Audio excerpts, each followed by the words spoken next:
Have you ever heard of a locked room mystery? It's when a crime, usually a murder, happens in a room that's sealed from the inside.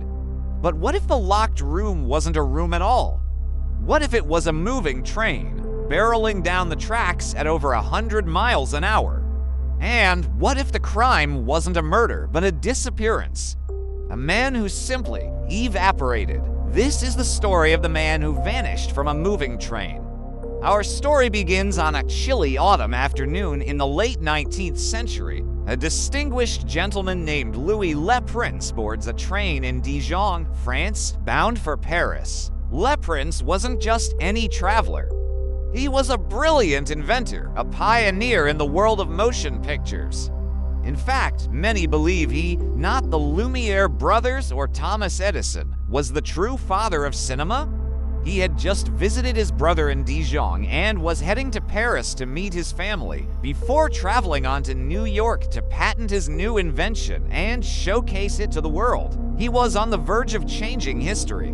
Le Prince was seen boarding the express train by his brother. He checked his luggage, found his private compartment, and settled in for the journey. The train departed on time. Several hours later, when the train pulled into the bustling Gare de Lyon in Paris, Le Prince's friends were waiting on the platform to greet him. But he never got off the train. Confused, his friends spoke with the train conductor. They went to his compartment. The door was locked from the inside. After getting no response, the staff forced the door open. Inside, everything was just as you'd expect. Le Prince's coat and hat were neatly placed. His travel bag was on the luggage rack, but Louis Le Prince himself was gone. The authorities were called in, and a massive investigation began. How could a man disappear from a locked room on a moving train? The first theory was that he simply got off at an earlier stop. But the train was an express with no scheduled stops between Dijon and Paris. The crew confirmed no unscheduled stops were made. Plus, why would he leave his luggage behind? It made no sense. So, what about the window? Could he have jumped? The compartment window was indeed there, but it was found securely fastened from the inside.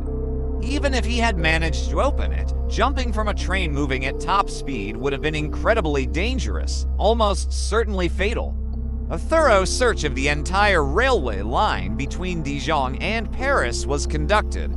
For miles and miles, teams walked the tracks, searching every inch of the route. They found nothing, no body, no sign of a fall, not even a scrap of clothing. It was as if he had dissolved into thin air. The investigators were baffled. They grilled every single passenger and crew member. No one reported seeing or hearing anything unusual. No strange noises, no arguments, no one lurking in the corridors. Le Prince had entered his compartment, locked the door, and then, poof, he was gone. Naturally, suspicion turned to foul play. Could someone have entered his compartment? Done something to him, and then escaped unnoticed? This seemed impossible. The door was locked from the inside. The windows were sealed. The compartments on either side were occupied by other passengers who heard nothing. There was no way in and no way out. As the weeks turned into months, the mystery only deepened. Theories began to fly, each more fantastic than the last. Let's explore some of them. One popular theory revolves around industrial espionage. Remember, Le Prince was on the cusp of unveiling a revolutionary invention, a single-lens motion picture camera. He was heading to America to patent it and secure his place in history. Who stood to gain the most from his disappearance? His rivals, of course. The world of invention in the late 19th century was ruthless. It was a cutthroat business. Thomas Edison, in particular, was known for his aggressive tactics in protecting his patents and crushing his competition. Did Edison's agents somehow get to Le Prince? Could they have boarded the train, eliminated him, and disposed of his body in a way that left no trace? It's a compelling idea, but it runs into the same old problem, the locked room. How did they get in and out without a trace? The train was a sealed environment. It's a classic whodunit with no weapon, no suspect, and no body. Then there's the family angle. Some historians point to financial troubles and family disputes. Leprince was reportedly in debt, and there were whispers of a will that favored certain family members over others. His own brother, Albert, was the last person to see him alive. Could a family argument have escalated? Maybe the plan was never for Leprince to reach Paris. Perhaps he was coerced or tricked into leaving the train before it even departed, and his brother lied about seeing him board. But this theory contradicts the accounts of the train staff who confirmed a passenger was in that compartment. The luggage was there, so someone was in that room. Let's get a little more creative. Some have suggested that Leprince, facing financial ruin and overwhelming pressure, orchestrated his own disappearance. Maybe he wanted to start a new life, away from his debts and his demanding work?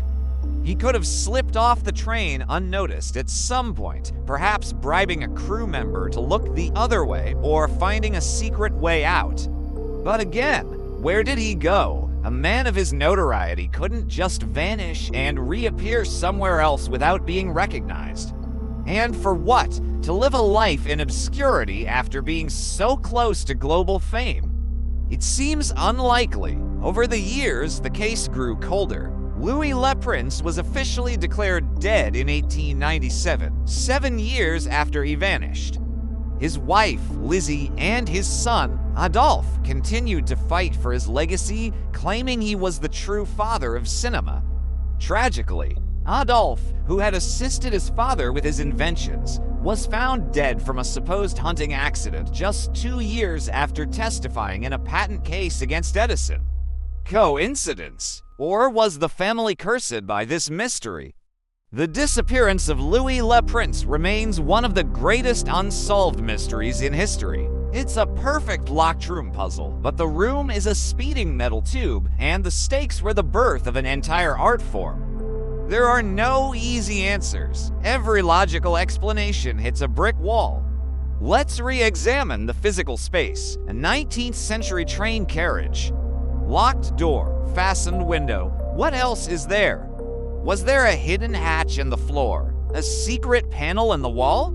These trains were not built with secret passages. They were functional, not fictional. Every inch of the carriage was inspected, and nothing was ever found. What if the answer isn't logical at all? What if something truly extraordinary happened in that compartment? This is where the story enters the realm of pure speculation, the kind that keeps you up at night. Did Leprince, the man who captured moments in time, somehow become unstuck in time himself? It's a wild thought, but for a man who was pushing the boundaries of reality with his inventions, perhaps the boundaries pushed back. In the end, we are left with nothing but questions. Was it a perfect crime committed by a brilliant rival? A desperate act by a man on the edge? Or a bizarre, inexplicable event that defies all logic? The man who was about to show the world how to capture moving images was himself lost in a moment, disappearing from a sealed train car as it sped towards his future. His groundbreaking work was almost lost, and his name was nearly erased from the history he helped create. Today, Louis Leprince is finally getting some of the recognition he deserves. Film historians acknowledge his pioneering contributions, but the central mystery, the impossible puzzle of his final journey, remains unsolved. It serves as a haunting reminder that sometimes the most compelling stories are the ones with no ending. The man simply vanished, and we're still asking, over 130 years later, how? What do you think happened to Louis Leprince? Was it a competitor, a family member, or did he stage his own disappearance? Let me know your theories down in the comments. I read every single one. If you love diving into historical mysteries like this, make sure to hit that subscribe button and ring the bell so you never miss an episode. Thanks for watching.